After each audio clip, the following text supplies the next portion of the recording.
This is the number one emotional gap. There is one side that is in love, and the other side doesn't even know that. Like they know that there's a lots of in loved fans, but they don't know who they are. They don't know what they're in love at. How Right. could they satisfy their need of attention? Welcome to 20-Minute Leaders. Just sit back, relax, and learn from the leaders of today. It's a journey. Each one is different, unique, inspiring. Let's get started. This episode is powered by J Ventures, a community-driven VC fund in Silicon Valley in partnership with Leumi Tech and sponsored by Hippo Insurance, Turing, Upwest Labs, and Hillel at Stanford. Let's talk fans. Meet Asaf Nevo, the CEO and co-founder of Pico, Get Personal, a data-driven fan marketing platform helping sports organizations across the globe identify their digital fans. Nevo and his team of founders are revolutionizing fan marketing and in turn the fan experience through Pico's AI and data capture technology. With more than 50 plus international teams, Pico is leading the paradigm shift on fan marketing and data management, creating opportunities for personalized fan experiences that entice greater levels of connection from fans to franchises. Asaf Nevo, thank you for joining me this morning. How are you? I'm good, Michael. How are you? I am fantastic. I'm excited to talk about, the integration of technology, of sports teams and fan bases, and creating this, this engaged crowd. Obviously, sports and fans is one of the, the oldest phenomena in the world. I can think all the way back to the Colosseum, right, with the gladiators and the fans on the sides cheering and screaming. While I may not be a diehard fan myself in some sports, I see, around me all these amazing people that are just crazy about their team and crazy about what they're doing. And so I really want to get into this mindset of why does that happen and how do you use Pico and leverage Pico to help teams create that engagement.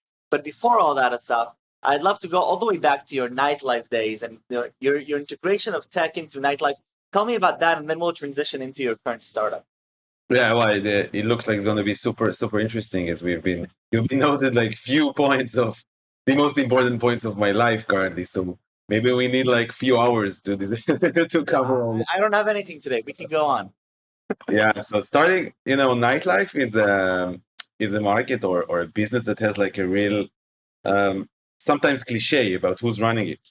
And when I started my journey at the nightlife, I came like you see, like I'm a super geek. I don't look like maybe like the ordinary nightlife owner as you would expect me to look or feel.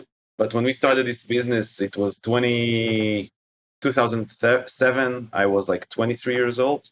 And what really burned inside me was the need of opening a place that's going to be clean in terms of working with all the required regulations and with insurance and paying the employees as needed, and like to prove first to myself but also to the world that this cliche about these type of businesses doesn't have to really be like you can actually run a successful nightlife business and still remain like a regular human being without doing things that you're not supposed to. Not that I'm saying everybody does, right? Don't quote me on this, but there's a way people look at nightlife businesses. I remember a few people I wanted to rent apartments from who didn't want to give me let me rent it just because I had a bar and a nightlife business. So there is a, how do you say, stigma on people who run the nightlife businesses. We really try to break it and show that this is a legit, successful, big economic, type of business. And what was the integration of tech into it? So what was different about, rather than just saying, okay, I'm going to open up a bar like, we've seen and they do in How Much Your Brother, but how do you actually go about and, leveraging these different expertises that you bring with you to try and make it more successful? So I think it's a good question. I think the one thing important to know about me and also about the team, my founders and the people who work with us, we are really tech savvy. So from my very first company was when I was 15. I actually started to build website. I'm just as a side note, I'm 37 these days. So we're looking like 20 years, more than 20 years ago. Internet just started to be in Israel.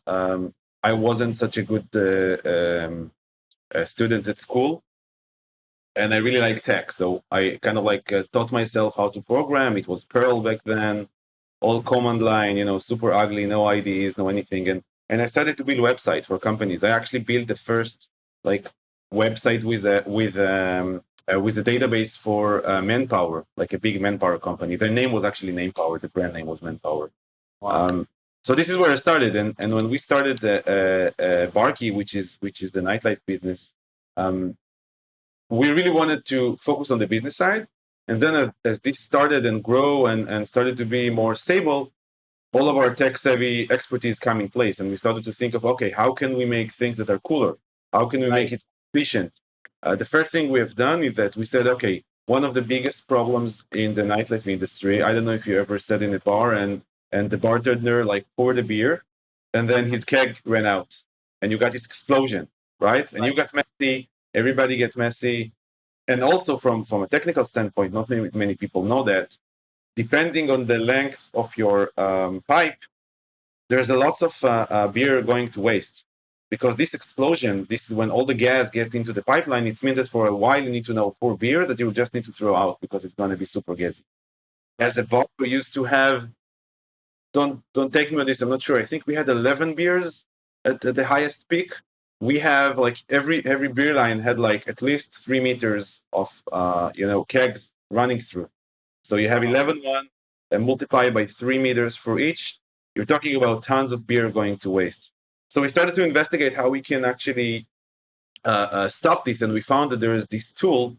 I'm not even sure what's his name, but it's like this small cup that you can install on the keg, which like when it explodes, when the keg ends, it kind of like encapsulates the gas and stop it from stealing. And instead of having all the gas getting into the pipeline, it just put it like aside, and then you can just unheal it on the side instead of getting it into the keg. Once we've done that and we installed, we ordered this from the United States from like a super experty brewery who have all this equipment. We installed it, and then we immediately saw like a huge drop in the amount of beer we had to spill down. And then we said, okay, that's not tech. That's cool, but that's not tech. And then we said, okay, what if we will put flow meters on those whatever the name of this product, I forgot it. It has like an official brand name. What if you put flow meters, and then we will connect these flow meters into a simple program that will kind of like ping every once in a while the flow meter and see how we're doing. We can actually measure how many beer of every keg we're actually using. And if we know what is the exact milliliter that we have poured, we can then recalculate all of our business mechanism on the back end better. So we started to do that, and from that we grew to say, okay, that's cool. Now that we know exactly how much beer we poured, why don't we give the power to the customers? Why don't we let them pour the beer and then pay for exactly what they pour? And instead of keeping it tied to, like a pint or a 3 liter or half a liter glasses, we'll just give them a generic glass, something around like this, like a regular 333 milliliter glass, and they will pour whatever they want. Because you don't always want to pour the whole glass. Sometimes you want to take like small zips because you want to keep it fresh. And we build like this self-serving bar, which you can sit on. You'll get a real tap, like a bartender. You get a glass, and you just pour as much as you want, and you have a screen in front of you that shows you.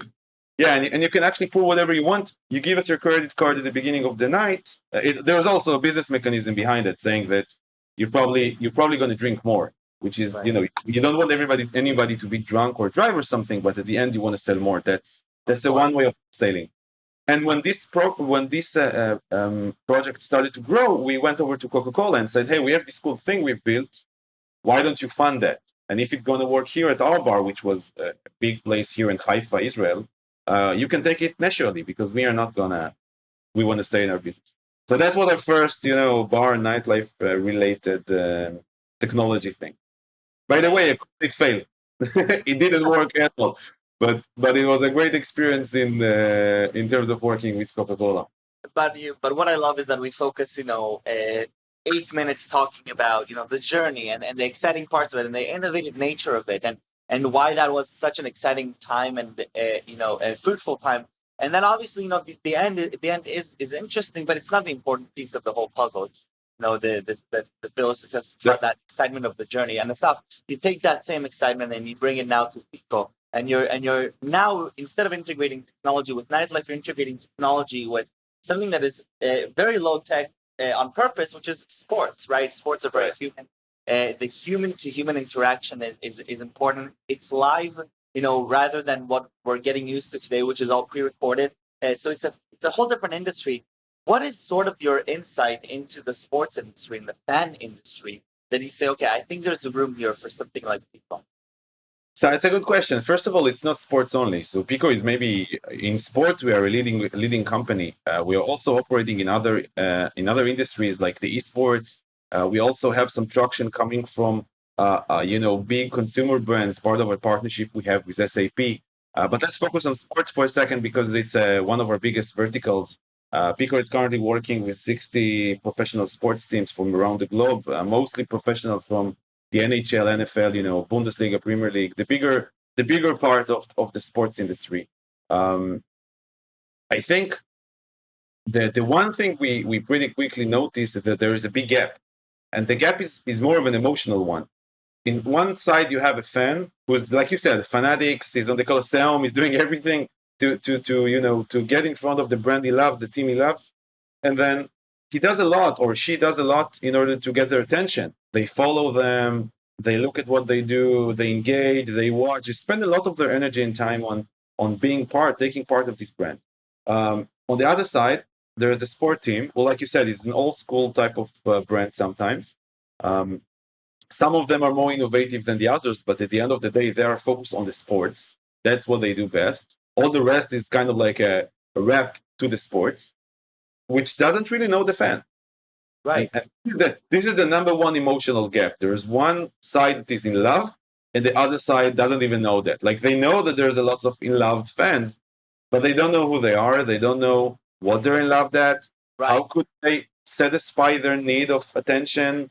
So the problem with the bigger clubs is that they're so big and so noisy that it sometimes looks like everything is okay, and that this relationship doesn't have a gap. If you dive in deeper, you see that at the end of the day, if you would ask most sports teams, the bigger one of the world, do you know which fan like which player in your team? Which that could help you assume what's the passion. Why does he follow the team? What's keep him up? From on doing this. They would say we don't. So you're saying, okay, that doesn't make sense. I had a relatively small, compared to a sport team, a relatively small business, and I knew everybody. I have data about everybody. Anyone who bought something, anybody who sits. We had this subscription royalty program. Like, we did a lot in order to gain data about the people who comes to the bar, because that's the way we were marketing to them. And I think in bars life, in nightlife business, nobody is in love with the bar. You go to one bar today, you'll go to another tomorrow. There's almost zero emotional connection. Here, there's such a deep emotional connection. People could, fan a team, like a team from the day they're born to the day they're dying. And at the end of the day, the team doesn't know that you exist. And that's a gap. That's so strange. It's not so strange when you really think of that from, it's not coming from, bad purposes. It's coming from the way people consume these days. And when you're consuming content or things that you love today, you're not always aware of how many processes are happening in the middle between, A to Z. And what happened in sports, and it happens in other industries as well, that sports are so focused on the engagement, on creating the content, on creating the things that's going to make you come in and engage with them. And they didn't spend enough time mostly because they don't have the expertise, because they are a sports team. They know how to play sports. They didn't spend time on understanding who you are. Like, they're not always aware of the ability to create like a fan journey that will lead for them knowing better who you are, and then convert you better. In sport, conversion is not necessarily sell you something. It could be just, let's send you the right content you want to see instead of seeing generic content. No, that makes a lot of sense. Yeah.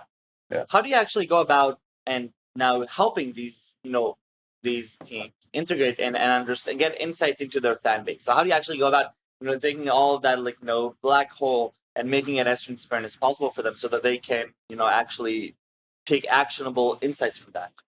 Right. So first of all, you mentioned transparency, and one of the important pieces when you're running a data company, especially in these markets, which are very, very sensitive to to the way they look to the outside, and they want to create a good experience. That's actually, in sports, everything is about the experience. Transparency is important, and when we are gathering data and helping teams understand their fan better, the fans also know that we're doing that. So it's super transparent, and when a fan shares data with us, he does or she does that in a way that they know that this goes to building their relationship with the team. It doesn't go to any other evil purposes, and that's important. The way we operate is that we know teams are very good at engagement, but we know they don't know who they're engaging with. So we build a suite of tools. It's now pretty wide with lots of sub products and such, but it knows how to take engagement on any digital channel, whether it's the website, the app, social networks, whatever, identify the fans who are engaging, and then progressively add data about them. So we are creating like one source of truth for every fan, and then we keep building data about each of them.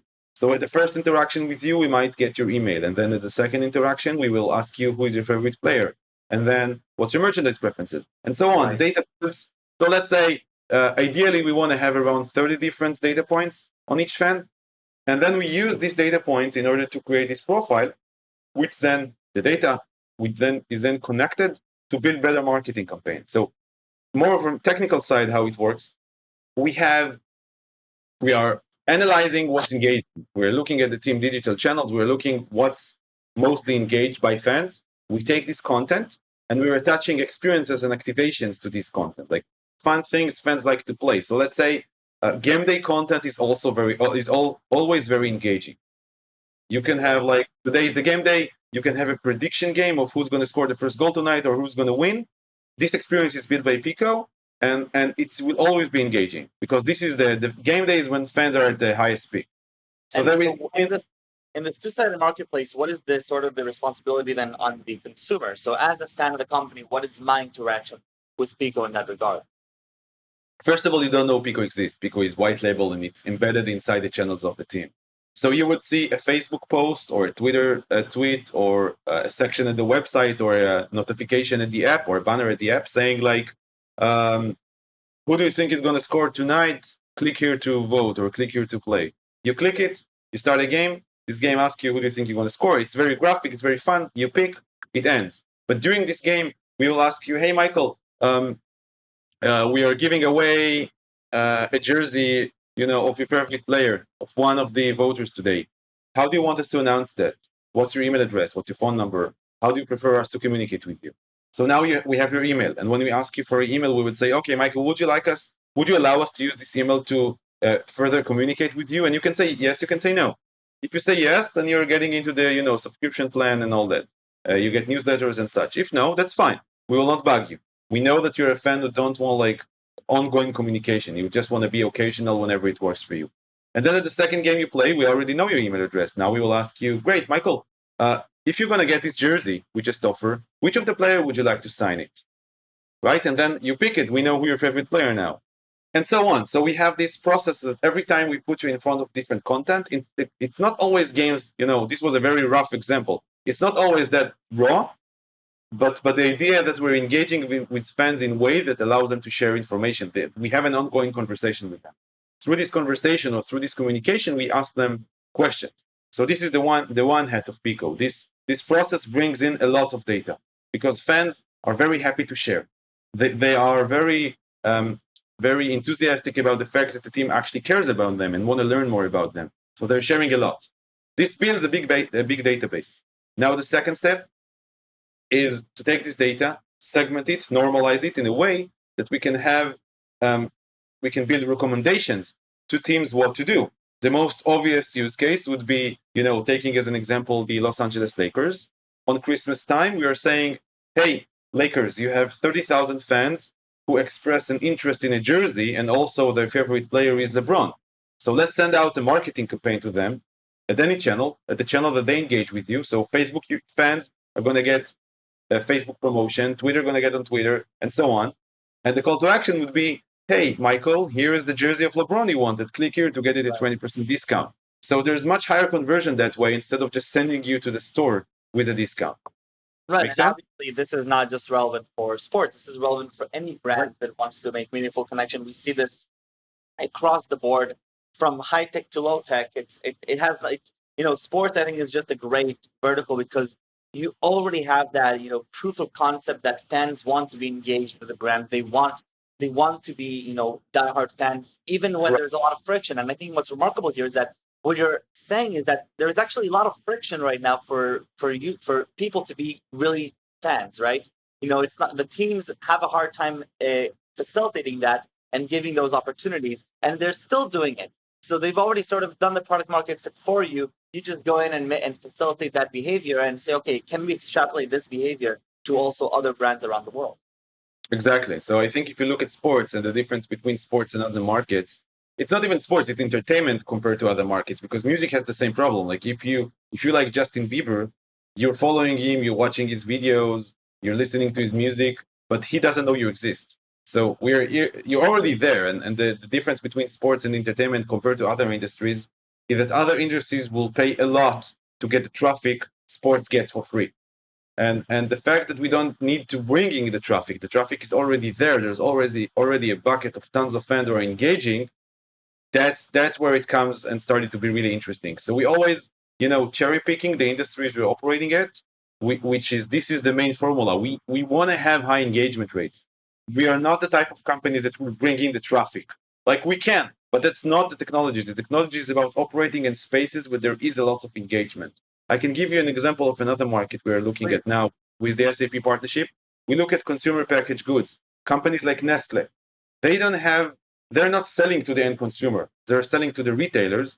These retailers, like Walmart, they're selling the end cereal to the customer. Like if I like Frosties in the morning, the brand, I'm not even sure Nestle is I'm not sure it's true Frosties is Nestle, but let's assume it is. If I'm consuming Nestle, if I'm consuming Frosties, Nestle has no data about me, right? But they are spending a lot on creating a digital engagement. They have influencers, they have blogs, they have all this that wraps up their marketing system. And at the end of the day, they don't have data about the end consumer. So they are now starting to use our technologies in order to create engagement that really drives data, less for marketing directly to the consumer because they don't have a selling point, more for understanding who they are, what their unique preferences, and then building their own whole strategy around that. Because currently they're buying market research from, Deloitte, McKinsey, and all these big brands, which at the end of the day is not necessarily based on one-to-one interaction with fans. Right. No, that makes a lot of sense. And Asaf, like we said before, we can go on talking about this for hours. Right. I think that what you're doing, Stop me at some point. I think what you're doing with Pico is phenomenal, and I think that this whole idea of facilitating engagement and understanding that there is a marketplace here that both sides want it, and there is this big gap, just like in the nightlife industry that you found. I think that it's a very similar behavior, and I want to thank you for being so generous with your time. 20 minutes go by so fast, but really, Right. thank you for spending this time with me. And I have the most important question before we end, which is 3 words that you would use to describe yourself. Wow. 3. I can give you one. I already have 2. Okay, so let's try. So first and foremost, I think on the very core, I'm a builder. So I like to build stuff. That's the first one. The second one, I think, I'm not sure I was always like that, but I learned to be optimistic. I think optimism is one of the most important, key factors you have to be when you go to entrepreneurship. Being able to see good stuff on when everything crashes, that's super important. I think the third one, word, I think resilience. Like I'm resilient. I'm not affected that much with failures and such. I love it. Asaf, תודה רבה רבה. Thank you very much. Best of luck with Pico, and I look forward to sharing this with the world. Thank you. Thanks, Michael.